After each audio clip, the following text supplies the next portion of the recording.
पुढचं बघूया कायदेशीर कारवाई. कलम 26 पेटंट रद्द करण्यासाठीची याचिका. पेटंटची संपूर्णता किंवा अंशतः रद्द करणे हे खालीलपैकी कोणत्याही कारणास्तव उच्च न्यायालयात याचिका केल्यावर मिळू शकते. म्हणजे दावाच्या विधानात समाविष्ट केलेला कोणताही शोध उपयुक्त नसतो, त्यावेळी दावाच्या निवेदनात समाविष्ट केलेला कोणताही शोध पेटंटसाठी अर्ज केल्याच्या तारखेस या कायद्याच्या अर्थाच्या अंतर्गत नवीन शोध नव्हता.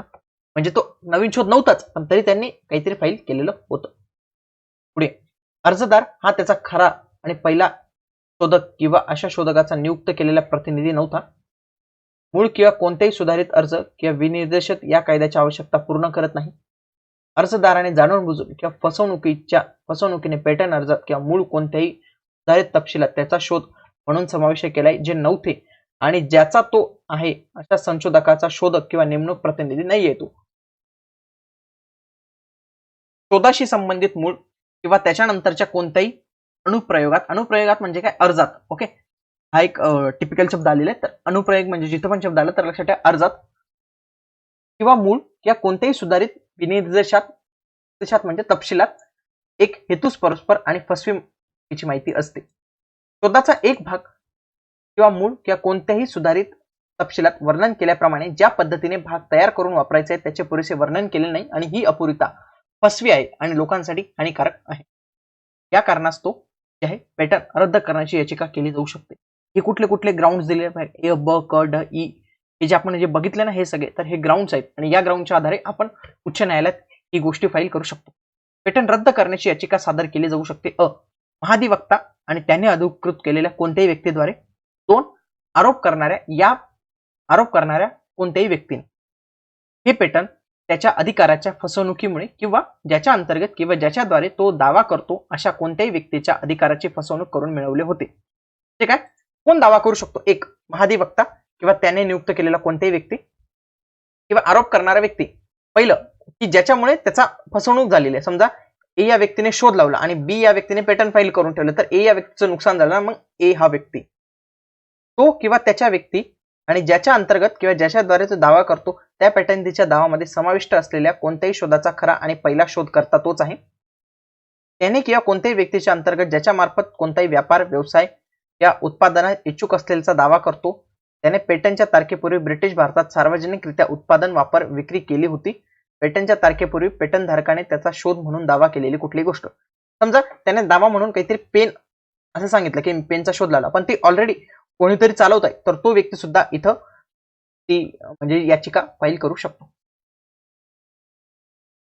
उच्च न्यायालय नागरी नियम संहिता 1908च्या कोणत्याही प्रस्तावाची पर्वा न करता या संदर्भात ॲडव्होकेट जनरल किंवा त्यांनी अधिकृत केलेल्या कोणत्याही व्यक्तीशिवाय इतर कोणत्याही व्यक्तीस याचिकेला विरोध करणाऱ्या या व्यक्तीने केलेल्या किंवा संभाव्य खर्चाच्या देयकासाठी सुरक्षा देण्यासाठी पेटंट रद्द करण्यासाठी अर्ज करणे आवश्यक आहे असं आदेश देऊ शकतो. कलम 27 इच्छुक व्यक्तींनी कारवाईची सूचना. कलम 26 अन्वये पेटंट रद्द करण्याच्या कोणत्याही याचिकेची नोटीस त्या पेटंटाने मालक म्हणून रजिस्टरमधून उपस्थित केलेल्या सर्व व्यक्तींवर किंवा त्यात काहीतरी त्यांचे शेअर्स आहेत, काहीतरी हित संबंध आहे अशा व्यक्तींना दिली जाईल आणि इतर कोणत्याही व्यक्तीवर नोटीस देण्याची आवश्यकता भासणार नाही. कोणाकोणाला नोटीस दिली जाईल की जे काही मालक आहेत, ज्यांचे काही हित संबंध आहेत, ज्याचे काही शेअर्स आहेत ते, आणि इतर व्यक्तींना ती नोटीस दिली जाणार नाही. त्याच्यानंतर ही प्रत पोस्टाने पाठवली जाईल आणि पोस्टाने पाठवले हे पुरेसे समजल्या जाणार आहे. कलम 28 इतर न्यायालयांसमोर खटल्यासाठी फ्रेमिंग समस्या. उच्च न्यायालयाला जर असं वाटलं की एखादा मामला, एखादी गोष्ट दुसऱ्या उच्च न्यायालयात किंवा कोणत्याही जिल्हा न्यायापुढे चांगल्या पद्धतीने होऊ शकते, तर ते त्या न्यायालयाकडे त्याला ट्रान्सफर करू शकतात. जर हा मुद्दा दुसऱ्या उच्च न्यायालयाकडे निर्देशित केला गेला असेल तर तो निष्कर्ष त्या न्यायालयाने उच्च न्यायालयाला प्रमाणित केला जाईल आणि मुद्द्याचे निर्देश दिले जातील.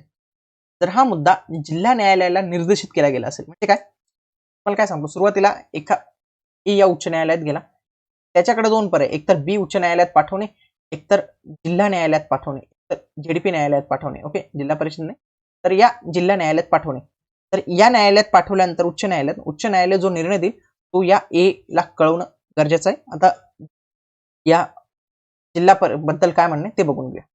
जर हा मुद्दा जिल्हा न्यायालयात निर्देशित केला गेला असेल तर त्या न्यायालयाचा निर्देश निष्कर्ष अपील अधिकारांच्या अधीन नसेल, परंतु खटल्याच्या वेळी घेतलेला पुरावा नोंदवला गेला जाईल, त्याची एक प्रत न्यायालयाच्या न्यायाधीशांची प्रमाणित केली असेल, तसेच कोणत्याही टिप्पणीसह प्रसारित केली जाईल. ज्यात जिथे योग्य वाटेल अशा कोणत्याही टिप्पणीसह उच्च न्यायालय या मुद्द्याचे निर्देश देईल.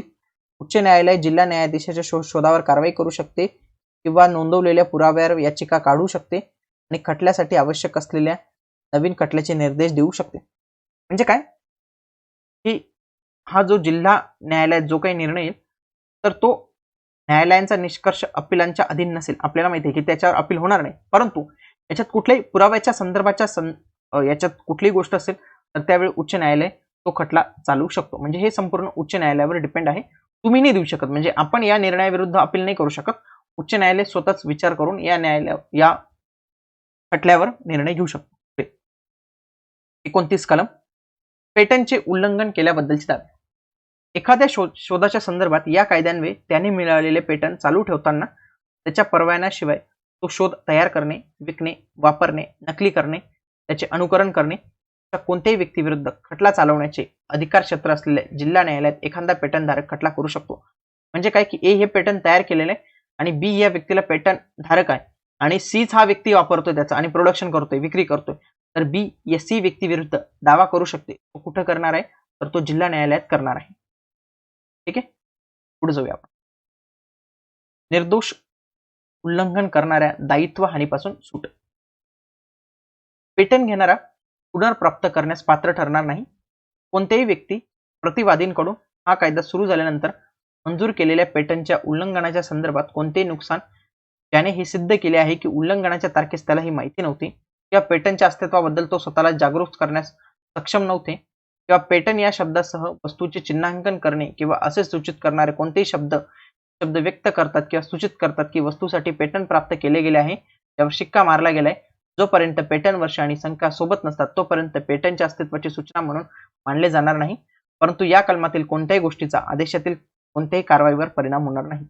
हे काय मी तुम्हाला समजून सांगतो. समजा ए या व्यक्तीने पेटंट तयार केलेला आहे आणि तो त्याचं प्रोडक्शन करतोय आणि बी कुठं, समजा हा मुंबईमध्ये आहे, मुंबईमधून करतोय, हा कुठेतरी आसामच्या एका खेड्यापाड्यात त्या गोष्टीचं प्रोडक्शन करतोय. आता याला माहितीच नाही की या गोष्टीविषयी पेटंट निघाले. आता मी तुम्हाला एक उदाहरण देतो बरं का. काय झालं की कोको कोला तरी कंपनी आहे चिप्स बनवणारी, लेज का कुठली तरी कंपनी होती. आता त्यांनी काय केलं, गुजरातचे एक फार्मर होते बरं का, गुजरातच्या फार्मर्सला म्हणजे एका फार्मरला काय केलं, त्यांनी काय केलं, त्यांचं बियाणं दिलं की हे तुम्हाला बटाटे द्यायचे आहेत. या म्हणजे ए फार्मरला दिलं, पण इथे ना एक एक्स फार्मर दुसरा होता, याचा मित्र होता. शेतात गेला, त्याने पाहिलं, अरे तुमचे तर बटाटे खूप भारी येत आहेत, त्याकडे असे बटाटे काय येत नाही. त्याने सांगितलं की हे बियाणे घेतो. या बियाण्याचे त्यांनी काय केलं की आणखी बियाणं बनवली आणि त्यांच्या शेतात त्यांनी त्याचं प्रोडक्शन घेण्यास सुरुवात केली त्या शेतकऱ्यांनी. आता त्यांना माहितीच नाही, ते न कळत की लेजने दिलं आहेत किंवा याचं कॉपीराईट असतं, काही पेटंट असतं, त्यांना माहिती आहे. त्यांना वाटलं की निसर्गाची गोष्ट त्याला कुठं पेटंट करणार तुम्ही. तो बटाटे घेत होता, लेजला कळालं, मग लेजने याच्यावर 10 करोडचा दावा ठोकला होता. ओके, तर हा दावा नंतर लेजनेच मागे घेऊन घेतला, गुजरात सरकारमध्ये पडली म्हणून नंतर. म्हणजे असं होतं, म्हणजे काय की न कळत गोष्ट केली. इथं तेच म्हणणं आहे, या कलमात तेच म्हणणं आहे त्यांचं की समजा न कळत झालं किंवा तो स्वतःला जागरूक करण्यास सक्षम नव्हता. आणि तिसरी गोष्ट काय म्हटली की तुम्ही जे गोष्ट तयार केली, समजा एक पेन तयार केलाय आणि त्या पेनच्या बॉक्सवर लिहिलंच नाही की हा कॉपीराइटेड आहे, हा पेटेंटेड आहे ते. ओके, तिथं काही म्हटलेलंच नाही आहे. जर म्हटलेलं नसेल तर तुमच्यावर कुठलाही दावा टाकू शकत नाही कोणी. समजलं. कलम 31 खटल्यातील तपासणी इत्यादींचे आदेश. पेटंटचे उल्लंघन केल्याच्या दाव्यामध्ये न्यायालय कोणत्याही पक्षाच्या अर्जावर हुकूम, तपासणी किंवा खात्यासाठी असा आदेश देऊ शकते आणि अशा अटी लागू करू शकते आणि त्यावरील कारवाईचा आदर करून असे निर्देश देऊ शकते जसे न्यायालयाला योग्य वाटेल तसे. कलम 32 वैधतेचे प्रमाणपत्र आणि त्यावरील खर्च. पेटंटच्या उल्लंघनाच्या दाव्यामध्ये न्यायालय प्रमाणित करू शकते की पेटंटच्या वैधतेवर प्रश्न निर्माण झाले आहे आणि जर न्यायालयाने तसे प्रमाणित केले असेल तर त्याच पेटंटचे उल्लंघन केल्याबद्दल त्या न्यायालयातील कोणत्याही नंतरच्या खटल्यात वादीला त्यांच्या बाजूने अंतिम आदेश किंवा निकाल मिळेपर्यंत जोपर्यंत न्यायालयाने खटला चालवण्याचा प्रयत्न केला नाही तोपर्यंत निर्देश दिले जातील. कलम 33 नियंत्रकाला हुकूम आणि आदेशाचे प्रसारण. कलम 29 अंतर्गत दाव्यात हुकूम तयार करणारे न्यायालय आणि कलम 26 अंतर्गत याचिकेवरील आदेशाची, हुकुमाची किंवा आदेशाची प्रत जसे प्रकरण असू शकते नियंत्रकाला पाठवले जाईल, त्याची नोंद करण्यास कारणीभूत ठरतील आणि पेटंटच्या रजिस्टरमध्ये त्याचा संदर्भ दिला जाईल. म्हणजे कुठलीही गोष्ट असेल तर ती न्यायालयाने सांगितले की ही तुम्ही त्या रजिस्टरमध्ये मेन्शन करा, तर ती नियंत्रकाला त्या रजिस्टरमध्ये मेन्शन करावी लागेल. उच्च न्यायालयाचा कारवाई स्थगित करण्याचा अधिकार. जर उच्च न्यायालयाला वाटलं तर याचिकेवरील तो कारवाई स्थगित करू शकतो किंवा फेटाळू शकतो, किंवा त्याच्यामध्ये जर दुसऱ्या उच्च न्यायालयात अधिक सोयीस्कर पद्धतीने आणि अधिक न्यायिक पद्धतीने होऊ शकते तर त्या न्यायालयाला तो ट्रान्सफर करू शकतो. निर्धारकासह सुनावणी. पेटंटचे उल्लंघन किंवा रद्द करण्याच्या खटल्यामध्ये किंवा कारवाईमध्ये न्यायालय जर त्याला योग्य वाटत असेल तर आणि कारवाईमध्ये कोणत्याही पक्षाच्या विनंतीनुसार विशेषतः पात्र असलेल्या मूल्यांकनाकर्ताच्या मदतीसाठी बोलावले जाऊ शकते, त्याच्या मदतीने संपूर्णपणे किंवा अंशतः खटला चालवू शकते. 2. अशा खटल्याचे किंवा कारवाईच्या संदर्भात अपीलीय अधिकार क्षेत्राचा वापर करणारे न्यायालय जर त्याला योग्य वाटत असेल तर वर नमूद केलेल्या मूल्यांकनकर्त्याच्या मदतीसाठी बोलाव करू शकते. 3. या कलमा अंतर्गत मूल्यांकनकर्त्याला देण्यात येणारा मोबदला प्रत्येक प्रकरणात न्यायालयाद्वारे निश्चित केला जाईल आणि या कायद्याच्या अंमलबजावणीच्या खर्चाचा एक भाग म्हणून त्याद्वारे दिला जाईल. 36. कायदेशीर कारवाईच्या निराधार धमक्यांच्या बाबतीत. जेथे कोणतीही व्यक्ती एखाद्या शोधाचे पेटंटी असणारी दावा करणारी परिपत्रके, जाहिरात, अन्यथा पेटंटच्या कोणत्याही उल्लंघनाच्या संदर्भात इतर कोणत्याही व्यक्तीस कोणत्याही कायदेशीर कारवाईची किंवा दायित्वाची धमकी देते, तेव्हा त्याद्वारे व्यथित झालेली व्यक्ती त्याच्या विरुद्ध जिल्हा न्यायालयात खटला करू शकते.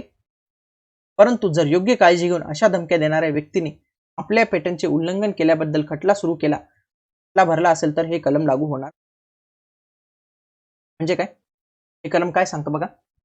ए या व्यक्तीला पेटंट मिळालेलं आहे आणि बी या व्यक्तीला हा व्यक्ती काहीतरी वेगळं प्रोडक्शन करतो आणि त्याला धमक्या देतो की तू माझंच पेटंट वापरतोय, मी तुझ्यावर हे करेल, दावा करेल. अशा ज्या पोकळ धमक्या असतील ना, सिंपल म्हणजे काय, अशा पोकळ धमक्या ज्या असतील ना, तर त्याच्या विरुद्ध हा बी व्यक्ती उच्च न्यायालयात खटला करू शकतो. परंतु एने काय घेतलं, योग्य काळजी घेऊन एने हे सिद्ध आधीच यायला माहितीये की हो बरोबर आहे माझं पेटंट चोरलेलं आणि पेटंटच्या उल्लंघनाबाबत तो खटला करून तो खटला चालवू शकतो, त्यावेळी हे कलम लागू होणार नाही. पण जर समजा फक्त निराधार धमक्या असतील, पोकळ धमक्यांच्या आधारे त्याला धमकवलं जात असेल तर बी हा व्यक्ती न्यायालयात, उच्च न्यायालयाने, इथे जिल्हा न्यायालय हे लक्षात ठेवणं गरजेचं आहे. परीक्षेत आपल्याला कन्फ्युज केलं जाऊ शकतो, म्हणून हे तर जिल्हा न्यायालय लक्षात ठेवायचं आहे. पुढे जाऊया. संकीर्ण आणखी काही महत्वाच्या गोष्टी आहेत. 2 किंवा अधिक व्यक्तींना पेटंट देणे. कलम 37. जिथे हा कायदा सुरू झाल्यानंतर पेटंटचे अनुदान 2 किंवा अधिक व्यक्तींना संयुक्तपणे मंजूर केले असेल ते पेटंटमध्ये निर्दिष्ट केलेले संयुक्त भाडेकरू म्हणून कायदेशीर हिताच्या हस्तांतराच्या उद्देशाने मानले जातील. म्हणजे ते एक जॉईंट व्हेंचर असेल, ते जॉईंट मानले जातील. परंतु या उलट कोणत्याही कराराच्या अधीन राहून अशा प्रत्येक व्यक्तीस इतरांना हिशोब न देता स्वतःच्या फायद्यासाठी शोध वापरण्याचा हक्क असेल, परंतु त्याच्या संमतीशिवाय परवाना मंजूर करण्याचा अधिकार असणार नाही. या दोघींच्या शिवाय कोणालाच परवाना मंजूर करण्याचा अधिकार असणार नाही. 38. आविष्काराची नाविन्यता. शोध हा कायद्याच्या अर्थानुसार नवीन शोध मानला जाईल. ते इनोव्हेशन काहीतरी नवीन पाहिजे.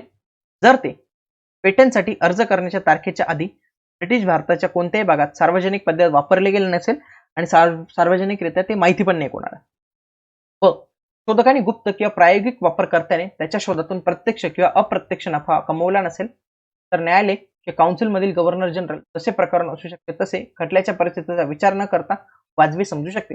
म्हणजे ऑलरेडी त्याने काही गोष्ट तयार केली आहे, त्याच्यापासून तो ऑलरेडी प्रॉफिट मिळतोय, तर अशा वेळी गव्हर्नर इन काउन्सिल किंवा न्यायालय त्या पद्धतीने संबंधित गोष्टींमध्ये निर्णय देऊ शकते की इनोव्हेशन आहे का नाही, हे काहीतरी नाविन्य आहे का नाही. 2 काय सांगतं, पेटंटसाठी अर्ज करण्याच्या तारखेपूर्वी एखाद्या शोधाचा सार्वजनिक व्यापार आणि ज्ञान हे कायद्याच्या अर्थाच्या अंतर्गत सार्वजनिक वापर किंवा ज्ञान मानले जाणार नाही.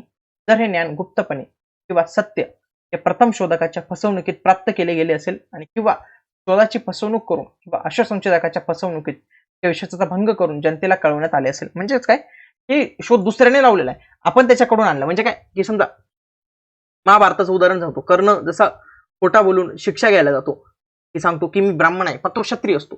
म्हणजे काय की असं खोटं बोलून जे काही गोष्ट असतील ना, तर त्यावेळी जे आहे ना, तर याच्यात विश्वासाचा भंग केला असं मानलं जाणार आहे आणि त्याला शोध मानलं जाणार नाही. ओके, त्या गोष्टीला शोध मानलं जाणार कारण की तुम्ही दुसऱ्याकडून ते चोरून आणले. परंतु अशा संशोधकाने आपल्या शोधाच्या सार्वजनिक वापरास मान्यता दिलेली नाही आणि तो वापर सुरू झाल्यानंतर 6 महिन्याच्या आत त्याने तो पेटंटसाठी अर्ज केलेला आहे. म्हणजे त्याचा जेव्हा वापर सुरू झाला त्याच्या 6 महिन्याच्या आतच त्याने पेटंटसाठी अर्ज करून दिला होता. कलम 39 पेटंटचे नुकसान किंवा नाश. जर एखादे पेटंट गहाळ झाले किंवा नष्ट झाले किंवा त्याच्या गैर उत्पादनाचा हिशोब नियंत्रकाच्या समाधानासाठी केला गेला असेल तर नियंत्रक कोणत्याही वेळी विहित शुल्क भरल्यानंतर त्याला दुसरे पेटंट देऊ शकते, दुसऱ्या पेटंटचा अर्ज देऊ शकते. कलम 40 प्रदर्शनाच्या बाबतीची तरतूद. एखाद्या औद्योगिक किंवा आंतरराष्ट्रीय प्रदर्शनात एखाद्या आविष्काराचे प्रदर्शन गव्हर्नर जनरल इन काउन्सिलने प्रमाणित केले आहे किंवा प्रदर्शन आयोजित करण्याच्या कालावधीत आविष्काराच्या कोणत्याही वर्णनाचे प्रकाशन किंवा आविष्काराचा वापर ज्या ठिकाणी प्रदर्शन आयोजित केले जाते त्या ठिकाणी प्रदर्शनाच्या उद्देशाने किंवा इतरत्र कोणत्याही व्यक्तीद्वारे प्रदर्शन आयोजित करण्याच्या कालावधीत आविष्काराचा वापर शोधकर्त्याच्या गुप्ततेशिवाय संमतीशिवाय शोध किंवा अर्जावर मंजूर केलेल्या कोणत्याही पेटंटच्या वैधतेच्या संदर्भात पेटंटसाठी अर्ज करण्याच्या आणि प्राप्त करण्याच्या संशोधकाच्या अधिकारावर प्रतिकूल परिणाम होणार नाही. कुठल्याही आंतरराष्ट्रीय प्रदर्शन किंवा अशा प्रदर्शन ज्याला गव्हर्नर जनरलने काउन्सिलने मंजुरी दिली अशा ठिकाणी जर एखादा पेटंट झालेलं गोष्टीचं जर प्रदर्शन झालं तर त्यावेळी त्याच्यावर खटला भरवता येणार नाही किंवा त्या संशोधकाच्या अधिकारावर प्रतिकूल परिणाम झाला असं मान्यता येणार नाही. जर मग त्याच्यात कारण दिले की जर प्रदर्शक म्हणजे ज्याने काही प्रदर्शन भरतो आविष्कार प्रदर्शित करण्यापूर्वी नियंत्रकाला तशी वापरण्याची सूचना देतो ते पेटंटसाठी अर्ज प्रदर्शन सुरू झाल्याच्या तारखेपासून 6 महिन्यापूर्वी आठ केला जातो. काउन्सिलमधील गव्हर्नर जनरल भारताच्या राजपत्रातील अधिसूचनेत नमूद केलेल्या कोणत्याही प्रदर्शनाला हा विभाग अशाच प्रकारे लागू करू शकतो जसे की काउन्सिलमधील गव्हर्नर जनरलने प्रमाणित केलेले औद्योगिक आणि आंतरराष्ट्रीय प्रदर्शन आहे. म्हणजे कुठल्याही प्रदर्शनाला तो असं म्हणू शकतो की हे औद्योगिक आहे किंवा हे आंतरराष्ट्रीय प्रदर्शन आहे आणि त्याच्यामध्ये नियम आणि शर्तींवर काहीतरी मुक्तता दिली जाऊ शकते. कलम 41 संग्रहालयामार्फत सादर करण्यात येणारी मॉडेल्स यांच्या संदर्भात आहे. कलम 42 जे आहे तर ब्रिटिश भारतातील जलक्षेत्र हे परकीय जहाजांसंदर्भात आहे. हे काय सांगतं ब्रिटिश भारतातील कोणत्याही न्यायालयाच्या अधिकार क्षेत्रात परकीय जहाजांच्या नेव्हिगेशन म्हणजे जे काही त्यांचं काही चालतं नेव्हिगेशन चालतं त्या उद्देशाने एखाद्या शोधाचा वापर करणे किंवा अधिकार क्षेत्रात परदेशी जहाजांचा शोध वापरणे जर ब्रिटिश भारतात विकल्या जाणाऱ्या किंवा निर्यात करण्याच्या उद्देशाने त्यांचा वापर केला गेला नाही तर पेटंटमुळे त्या अंतर्गत वापरल्या जाणाऱ्या या गोष्टींच्या उत्पादनासाठी तयार केलेल्या संदर्भात प्रतिबंध केला जाणार नाही. ओके. 2 हे कलम कोणत्याही परकीय राज्याच्या जहाजापर्यंत विस्तारित होणार नाही ज्याचे कायदे त्या राज्याच्या बंदरामध्ये किंवा त्याच्या अधिकार क्षेत्रातील पाण्यात असताना ब्रिटिश जहाजातील आविष्कारांच्या वापराच्या संदर्भात संबंधित अधिकार प्रदान करत. आता हा झाला आपला पहिला भाग. ओके. आता आपल्याला दुसरा भाग बघायचा आहे जो आहे डिझाईनचा भाग. आता आपण डिझाईनच्या संदर्भातील बघूया. डिझाईनचा पार्ट बघायचा बघा. कुठल्याही व्यक्ती ज्याने डिझाईनचा शोध लावलेला आहे ना तर तो डिझाईनच्या नोंदणीसाठी अर्ज करू शकतो. त्याला हा अर्ज विहित नमुन्यात द्यावा लागेल आणि पेटंट कार्यालयात जमा करावा लागेल. म्हणजे ज्या पद्धतीने पेटंटची नियम होते ना सेम त्याच पद्धतीने असणार आहे म्हणून हा आपण एकदम शॉर्ट मध्ये घेणार आहे. ज्या गोष्टीसाठी रचना नोंदवली आहे ती कुठल्या वर्गात जाते म्हणजे डिझाईन कुठल्या वर्गात जाते याच्याविषयी शंका असेल तर नियंत्रक त्याचा निर्णय देणार आहे. या नियंत्रकाच्या निर्णयाविरुद्ध तुम्ही गव्हर्नर इन काउन्सिलकडे जाऊ शकतात. जर नियंत्रकाने कुठल्याही डिझाईनच्या नोंदणी करण्यासाठी नकार दिला असेल तर त्याला तुम्ही गव्हर्नर इन काउन्सिलकडे अपील करू शकतात. जेव्हा नोंदणीकृत डिझाईन एक डिझाईन नोंदणीसाठी अर्जाच्या तारखेपासून नोंदणीकृत मानले जाईल त्या दिवशी डिझाईन केली त्या दिवसाच्या नंतर त्याला नोंदणीकृत डिझाईन असं मानले जाणार आहे. नवीन वर्गामध्ये डिझाईनची नोंदणी. जेव्हा डिझाईनची नोंदणी एक किंवा पेक्षा जास्त वर्गामध्ये केली जाते तेव्हा त्याचा अर्ज नाकारला जाणार नाही अवैध ठरवला जाणार नाही. का? कारण की या 2 कारणांमुळे. पहिलं कारण सांगतं की ते पूर्वी नोंदणीकृत होते किंवा डिझाईन हे मूळ डिझाईन नाही. तेव्हा पूर्वी ब्रिटिश भारतात प्रकाशित करण्यात आलेल्या डिझाईनच्या आधारावर केवळ कारणांनी ज्या वर्गात पूर्वी नोंदणीकृत होते त्या वर्गाच्या वस्तूंवर ते लागू केले आहे. या कारणांवरून ते अर्ज नाकारला जाणार नाही. पुढे बघूया नोंदणीचे प्रमाणपत्र. प्रत्येक जो नोंदणीकृत असेल त्याला त्या नोंदणीचे प्रमाणपत्र दिले जाईल. एकापेक्षा अधिक प्रती सुद्धा त्याच्या सादर केल्या जाऊ शकतात नियंत्रकाकडून जर आवश्यक असेल तर. पुढे डिझाईनची नोंदणी. आता प्रत्येक कार्यालयात जे आहे ना, जसं आपण पाहिलं की पेटंट रजिस्टर असेल त्याच पद्धतीने एक डिझाईन रजिस्टर नावाचं बुक असेल. त्याच्यामध्ये जो काही मालक असेल त्याचं नाव, पत्ते, असाइनमेंटच्या सूचना, बाकी सर्व सूचना विहित केलेल्या असतील. त्याच्यानंतर हा कायदा लागू झाल्यापूर्वी जे काही पुस्तक असेल त्याच्यामध्ये डिझाईन विषयी काहीतरी माहिती असेल तर ती सुद्धा या कायद्याचा भाग बनेल आणि याच्यामध्ये नमूद केलेली माहिती ही कोर्टामध्ये तुम्ही प्रथमदर्शनी पुरावा म्हणून सादर करू शकता. नोंदणीवरील कॉपीराइट म्हणजे डिझाईन संदर्भात कॉपीराइट आपल्याला आपण बघितलं की पेटंट 14 वर्षासाठी भेटायचं, कॉपीराइट किती वर्षासाठी भेटतं ते बघूया. जर एखादे डिझाईन कॉपीराइट आहे तर त्याला 5 वर्षाचा कॉपीराइट भेटू शकतो. जर आणखी मुदत पाहिजे असेल आणखी 5 वर्ष भेटू शकते. आणखी जर मुदत पाहिजे असेल तर 5 वर्ष भेटू शकते. मॅक्सिमम किती वर्ष भेटू शकते? 15 वर्ष हे आपल्याला समजतं. सुरुवातीला 5, पुन्हा अर्ज करून तुम्ही 5 वर्ष मागू शकता, पुन्हा अर्ज करून तुम्ही 5 वर्ष वाढवू शकता. जे डिझाईनची नोंदणी झालेली आहे त्याचं वितरण करण्यापूर्वी मालकाला खालील काही गोष्टी कराव्या लागतील. त्या गोष्टी आपण बघूया. नियंत्रकाला डिझाईन मधील अचूक प्रतिनिधित्वाची आणि नमुन्याची संख्या सादर करावी लागेल. जर ते अपयशी ठरला तर नियंत्रक ते काय करेल, ते डिझाईनचे नाव रजिस्टर मधून काढून टाकेल आणि त्याचं कॉपीराइट बंद करेल. त्याच्यानंतर हे डिझाईन म्हणजे समजा हा प्रोडक्ट आहे आणि या प्रोडक्ट मध्ये लिहिलेच नाही की हा कॉपीराइट केलेला आहे. म्हणजे तुम्ही बघा वरती सी लिहिलेला असतो, कधी आर लिहिलेला असतो. जर केलेलंच नाही तर या कालावधीत म्हणजे त्याने काहीतरी एक पेनचं बॉक्स तयार केले आणि त्या पेनच्या बॉक्सवर असं लिहिलेलं नाही कॉपीराइटचा सी लिहिलेलं किंवा काहीतरी वाक्य लिहिलेलं नाही की हे कॉपीराइट आहे, तर त्या कालावधीत जर कोणत्याही व्यक्तीने ती गोष्टीचं डिझाईन वापरलं तर त्याच्यावर दंड या नुकसान भरपाई करण्याचा अधिकार असणार नाही. लक्षात ठेवा. त्याच्यानंतर गव्हर्नर इन काउन्सिलला काही उद्योगातील व्यक्ती येऊन भेटले की त्यांनी सांगितलं की या संदर्भात आम्हाला या डिझाईन मध्ये काहीतरी परिवर्तन करायचं आहे किंवा त्या डिझाईनच्या वर्णनासंदर्भात काहीतरी चिन्हांमध्ये बदल करायचा आहे, तर त्यावेळी गव्हर्नर जनरलला योग्य वाटेल तेव्हा ते या अटींच्या राहून अशी सुधारणा करायला मंजुरी देऊ शकतात. समजा एखाद्या मालकाने डिझाईनचा खुलासा एका व्यक्तीजवळ केला की असं असं डिझाईन आहे आणि त्याने चांगल्या गोष्टीसाठी सांगितलं, त्याने आपला मित्र म्हणून सांगितलं, तर त्याने ते वापरायला सुरुवात केली, त्याचं वितरण करायला सुरुवात केली, गोपनीयतेचा भंग केला, तर असे कॉपीराइट म्हणजे त्यावेळी त्या कॉपीराइटचं याच्याजवळ असलेलं हे अवैध मानले जाणार आहे. ठीक आहे. नोंदणीकृत डिझाईनची तपासणी म्हणजेच 2 वर्षांपेक्षाच्या कमी कालावधीस याची डिझाईनची तपासणी केली जाऊ शकत नाही. म्हणजे 2 वर्षांच्या आत या डिझाईनची कुठलीही डिझाईन जी असेल त्याची तपासणी केली जाऊ शकत नाही. परंतु काही कारणांच्या आधारे या डिझाईनची तपासणी केली जाऊ शकते. एक, जर त्या डिझाईनची मुदतची कॉपीराइटची मुदत संपली असेल किंवा 2 वर्षानंतर आपण चौकशी करत आहोत आणि या कलमांतर्गत वेगवेगळ्या वस्तूंसाठी हा जो तपासणीचा कालावधी असेल हा वेगवेगळा असू शकतो. पुढचं कलम आहे कॉपीराइट अस्तित्वाविषयी माहिती. म्हणजे तुम्हाला माहिती पाहिजे ना की एखाद्या गोष्टीचं डिझाईन ऑलरेडी झाले. समजा ए हा व्यक्ती गेला आणि त्याने पेटंट ऑफिस किंवा डिझाईन ऑफिसला सांगितलं की मी एक पैसे भरतो आणि मला सांगा की पेनचं या पद्धतीचं डिझाईन झालेलं आहे का नाही हे तुम्ही मला सांगू शकता का. तर ते विहित शुल्क भरल्यानंतर विनंतीनुसार संदर्भातील गोष्ट ही नोंदणात अस्तित्वात आहे की नाही हे कळवेल. त्याच्यानंतर जर काही त्याचं डिझाईन असेल तर ते कोणत्या वर्गामध्ये डिझाईन आहे, त्याची नोंद कधी झालेली आहे, त्याचे मालकाचे नाव काय आणि त्याचा पत्ता काय हे सुद्धा त्यांना सांगू शकतो. त्याच्यानंतर औद्योगिक आणि आंतरराष्ट्रीय प्रदर्शन हे आपण आधी पण पाहिलेलं आहे की औद्योगिक आणि आंतरराष्ट्रीय प्रदर्शनामध्ये कुठलीही गोष्ट जर प्रदर्शित केली गेली तर ती अवैध ठरणार नाही. लक्षात ठेवा. जर त्याला मंजुरी देण्यात आली असेल तर किंवा प्रदर्शन सुरू झाल्यापासून 6 महिन्याच्या आत नोंदणीसाठी अर्ज केला असेल तर. त्याच्यानंतर गव्हर्नर इन काउन्सिल भारताच्या राजपत्रातील अधिसूचनेद्वारे ऑफिशियल गॅजेटेडद्वारे कुठल्याही विभागाला पण अशी जे आहे तर ती इम्युनिटी देऊ शकतो, असे विशेषाधिकार देऊ शकतो. कलम 53 आहे नोंदणीकृत डिझाईनची पायरेसी. आपल्याला माहिती आहे पायरेसी म्हणजे काय, आपलं पिक्चर वगैरे तो बघा थिएटरमध्ये पिक्चर येतो त्याच दिवशी आपल्याला मोबाईलमध्ये पण भेटत जातो. कशामुळे? पायरेसीमुळे भेटतो. कोणत्याही डिझाईनमध्ये कॉपीराइट अस्तित्वात असताना कोणत्याही व्यक्तीसाठी कायदेशीर असणार नाही. ते कोणत्याही व्यक्तीसाठी कायदेशीर असणार नाही.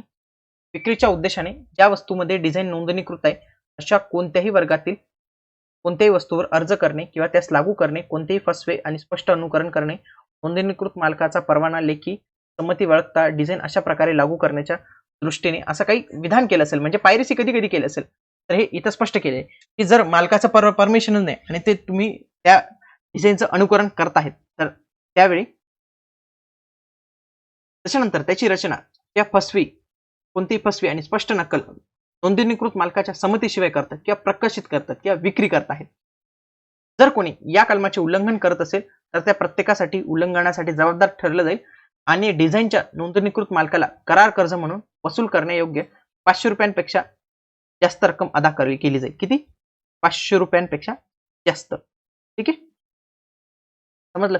जर मालकाने अशा कोणत्याही उल्लंघनासाठी नुकसान भरपाईच्या वसुलीसाठी खटला आणण्याचा निर्णय घेतला आणि त्याच्या पुनरावृत्तीचा हुकम दिला तर अशी नुकसान भरपाई देणे आणि त्यानुसार हुकूम देऊन प्रतिबंधित करणे. म्हणजे काय की मालकाला समजलं कोणतरी वापरतंय तर मालकाला डायरेक्ट कोर्ट जाईल आणि खटला भरवेल, नुकसान भरपाई पण घेईल आणि याच्या पुढे हे वापरायचं नाही असा प्रतिबंधित आदेश पण त्यांच्याकडून येणार आहे. खंड अ अंतर्गत कोणत्याही डिझाईनच्या संदर्भात वसूल करण्यायोग्य रक्कम 1000 पेक्षा जास्त नसावी. ते इथं 500 रुपये म्हटलेलं आहे आणि ए अंतर्गत डिझाईनच्या संदर्भात ती 1000 रुपयांपेक्षा जास्त नसावी, 500 रुपयांपेक्षा जास्त असेल असं म्हटलेलं आहे. कलम 54 डिझाईनच्या पेटंट बद्दल कायद्यातील काही तरतुदींचा वापर. याच्यामध्ये काही निराधार धमक्या असतील ज्या आपण बघितली त्या संदर्भात डिझाईनच्या संदर्भात सुद्धा या लागू. पुढचं आहे पेटंट कार्यालय आणि त्यावरील कारवाई. कलम 55 काय सांगतं? पेटंट कार्यालयाविषयी माहिती सांगतं. गव्हर्नर इन काउन्सिल या कायद्याच्या उद्देशासाठी एक कार्यालय तयार करतील आणि त्याचं नाव असेल पेटंट ऑफिस. हे पेटंट ऑफिस जे आहे तर ते नियंत्रकाच्या नियंत्रणाखाली असेल, जे गव्हर्नर इन काउन्सिलला रिपोर्ट करतील, ते त्यांच्या अंडर काम करतील आणि या ऑफिससाठी एक सील असेल म्हणजे एक शिक्का असेल, हे शिक्का देणारं ऑफिस असणार आहे. 56 अधिकारी आणि कारकून. गव्हर्नर इन जनरल काउन्सिल त्याला योग्य वाटेल अशा नावांसह कर्तव्यांसह कंट्रोलर, अनेक अधिकारी आणि लिपिक अशा व्यक्तींची तो नियुक्ती करणार आहे या ऑफिसमध्ये. फीज. आता प्रत्येक गोष्टी पेटंटसाठी किंवा डिझाईनसाठी नोंदणी करताना काहीतरी फी द्यावी लागणार आहे आणि ही फी या शेड्यूलमध्ये म्हणजे या कायद्याच्या शेड्यूलमध्ये निर्दिष्ट केलेल्या शुल्कापेक्षा जास्त असणार नाही. पेटंट कार्यालयात नोंदणी आणि इतर दस्तावेजांबाबतच्या तरतुदी. ट्रस्टची नोटीस रजिस्टरमध्ये नोंद करू नये असं म्हटलेलं आहे. ट्रस्ट जे असतात त्यांची नोटीस ही रजिस्टरमध्ये करू नये. कलम 59 रजिस्टरची तपासणी आणि त्यातून काही गोष्टी काढून टाकणे. रजिस्टरमध्ये कुठली गोष्ट हे जनतेच्या सोयीनुसार काही खुली केली जाईल आणि काही खूप माहिती जी असेल तर ती विहित शुल्क भरल्यानंतर कोणत्याही व्यक्तीस त्या दिल्या जाऊ शकतात. कलम 60 आहे नियंत्रकाच्या अहवालाचा विशेष अधिकार. म्हणजे नियंत्रकाचे जे अहवाल असतील तर ते सार्वजनिक तपासणीसाठी खुले नसतील, म्हणजे जनतेसाठी ते खुले. पुढे कलम 61 सांगतो विनिर्देश रेखाचित्र इत्यादी प्रकाशनास प्रतिबंध. म्हणजे काय की एखाद्या पेटंटसाठी अर्ज केला, तो पेटंट आता रद्द करण्यात आलेला आहे किंवा रद्द झालेला आहे, तर त्यावेळी त्याचे काही तपशील, काही छायाचित्र हे जतन केले जाणार नाही आणि कोणत्याही वेळी सार्वजनिक तपासणीसाठी खुले असतील.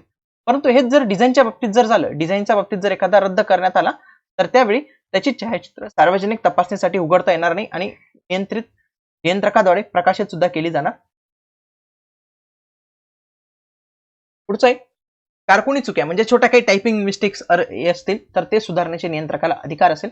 कोणकोणत्या तो करू शकतो? एक, काहीतरी टायपिंग एरर झाली असेल, काहीतरी गोष्टींमध्ये बदल करायचा असेल, तो मालकाच्या नावात बदल करायचा असेल, पत्त्यांमध्ये बदल करायचा असेल तर हे सगळे बदल करण्याचा अधिकार नियंत्रकाला आहे. म्हणजे रजिस्टरमध्ये एखादी गोष्ट लिहिली गेली तर ती खोडून नवीन लिहिण्याचा अधिकार फक्त नियंत्रकाला असणार. नोंदणीमध्ये असाइनमेंट आणि ट्रान्समिशनची. जर एखाद्या व्यक्तीकडे जर या कॉपीराइट असल्याचा पात्र असण्याचा दावा करते तर त्यावेळी त्या रजिस्टरमध्ये त्या शीर्षकावर त्याचं नाव लिहिलं जाणार आहे. त्याच्यानंतर एखादी व्यक्ती सांगते की जर मला या कॉपीराइटचं हे आता लायसन्स भेटलेलं आहे, ओके, मी याच्याकडनं हे परचेस केलेलं आहे, ओके, मी आता परवानाधारक आहे, तर त्याच्या समाधानी सुद्धा या रजिस्टरमध्ये त्याची नोंद केली जाणार आहे. त्याच्यानंतर याला आहे ना एक मुव्हेबल प्रॉपर्टी जी असते ना तर त्या पद्धतीने जी चल संपत्ती असते त्या पद्धतीने ट्रीट केलं जाणार आहे. म्हणजे तुम्ही हे कोणालाही देऊ शकतात, ओके, कोणालाही हे देऊ शकतात. म्हणजे काय की तुम्ही याचा व्यवहार करू शकतात, कोणाला विकू सुद्धा शकतात. हे पेटंट किंवा डिझाईन जे आहे, डिझाईनचा मालक हे दुसऱ्याला देऊ शकतो, याचा ट्रान्समिशन होऊ शकतो. कलम 64 काय सांगतं की न्यायालयाद्वारे रजिस्टरमध्ये दुरुस्ती केली जाऊ शकते, रजिस्टरमध्ये काहीतरी नोंद केली जाऊ शकते, काहीतरी काढलं जाऊ शकतं किंवा काहीतरी बदल केला जाऊ शकतो.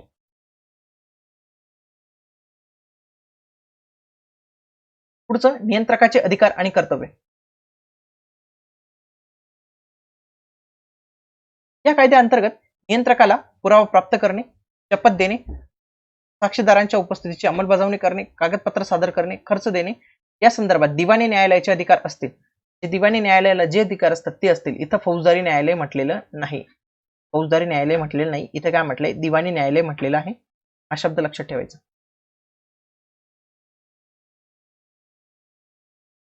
पुढचं कलम 66 पेटंटच्या शोधाचे प्रदर्शन केले जाणार आहे, प्रकाशन केले जाणार आहे गव्हर्नर इन काउन्सिलच्या मार्गदर्शनानुसार. पुढचं कलम 67 नियंत्रकाद्वारे विवेकाधीन शक्तीचा वापर. म्हणजे काही गोष्टींसाठी जर कायद्यात तरतुदी नसतील आणि त्याने त्यावेळी स्वतःचा विवेकाधिकारचा वापर केला असेल तर त्याच्या या अधिकारावर प्रतिकूल परिणाम करता येणार नाही. नियंत्रक या कायद्याच्या कोणत्याही तरतुदी संदर्भात प्रशासनामध्ये काही शंका अडचणी आल्या, काहीतरी प्रॉब्लेम आले तर त्या संबंधात तो गव्हर्नर जनरलकडे अर्ज करू शकतो.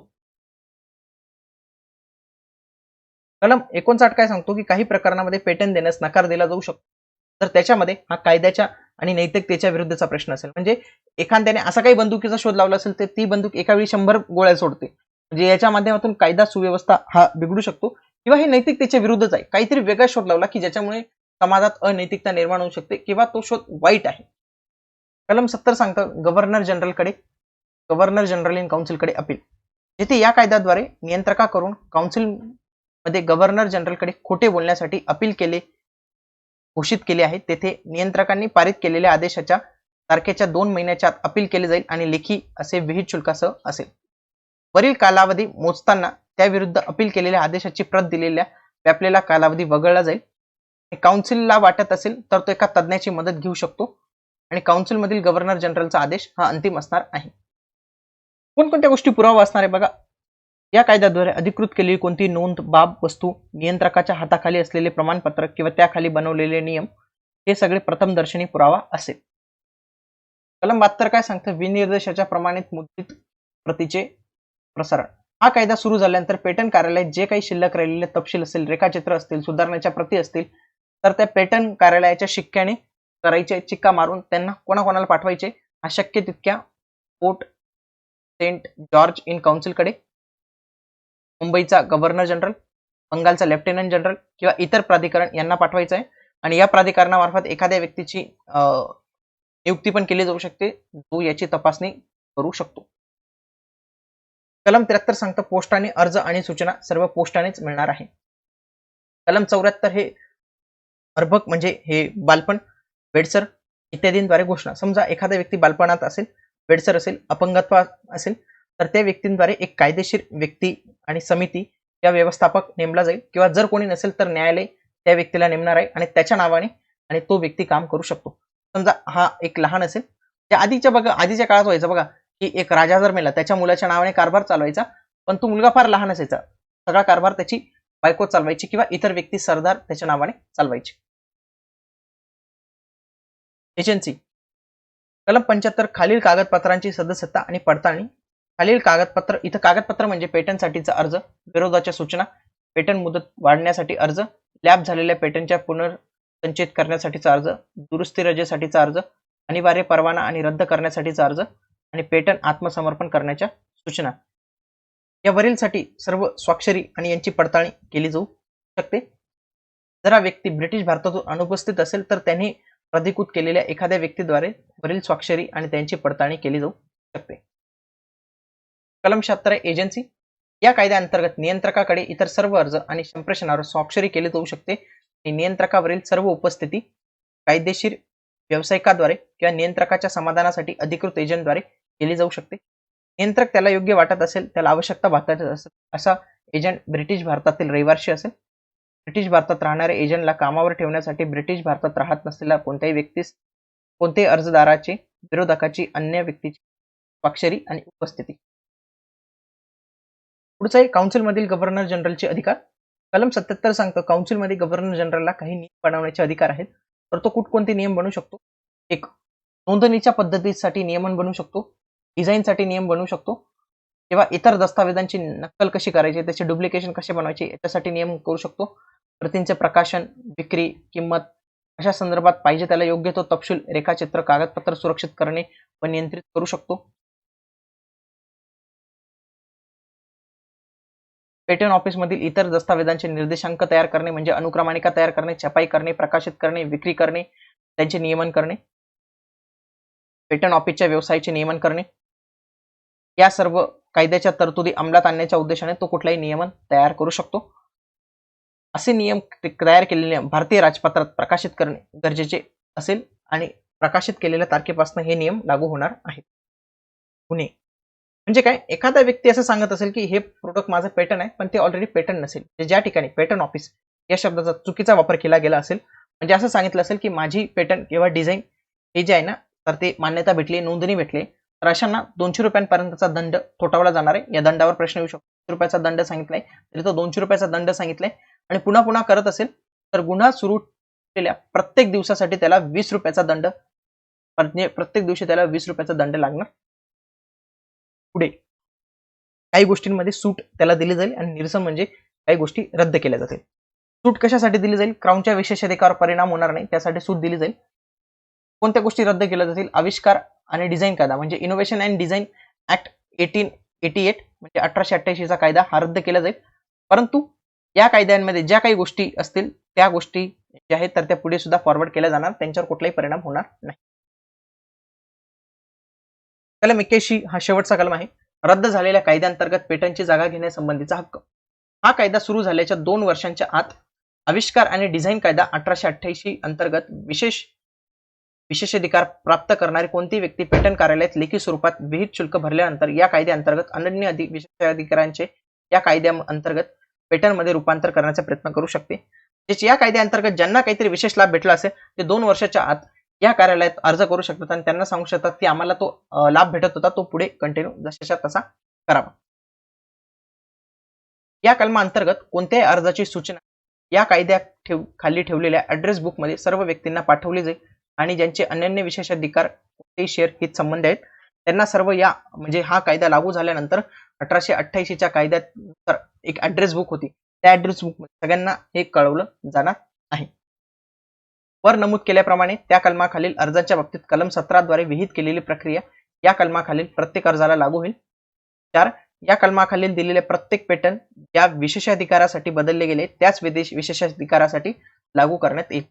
अशा पद्धतीने आपण हा 1911चा हा संपूर्ण ऍक्ट बघितलाय. तर तुम्हाला हा अभ्यास कसा करायचा मी तुम्हाला एक आयडिया सांगतो. आधी काय करायचं, इंग्लिशमध्ये हा वाचायचा, मराठीमध्ये वाचायचा, लेक्चर बघायचं, पुन्हा मराठीमध्ये वाचायचा, तेव्हा हा कायदा तुम्हाला समजणार आहे. तर अशा पद्धतीने आपण एक महत्त्वाचा कायदा कव्हर केलाय. येणाऱ्या कालावधीत आपण अन्य लेक्चर कव्हर करूया. भेटूया पुढच्या व्हिडिओमध्ये. तोपर्यंत जय हिंद, जय महाराष्ट्र.